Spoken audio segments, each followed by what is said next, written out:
शेख अब्दुल कादिर जिलानी रहमतुल्लाह अलैह के वाक़यात में लिखा है, बड़े पैसे वाले थे वो, बड़े रईस, बड़े अमीर कबीर। वो विलायत की दुनिया के भी बादशाह थे और दुनिया के बादशाहों के भी बादशाह थे।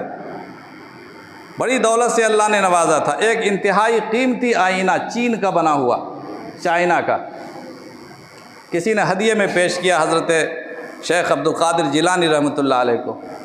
हज़रत शेख को बड़ा पसंद आया। शेख अब्दुल कादिर जिलानी रहमतुल्लाह अलैह ने अपने नौकर को दिया, ख़ास जो खादिम थे हज़रत के, उनको हवाले किया कि इसकी हिफाजत से रखो, इसको हम अपना आईना चेहरा देखने के लिए इस्तेमाल किया करेंगे। चनांचे हज़रत इस्तेमाल करते थे। ये उनकी ड्यूटी में था ये आईना, और उन्हीं की निगरानी में था, उस नौकर के, उस खादिम के। इत्तेफाक की बात है कि वो आईना एक दिन नौकर के हाथ से गिर कर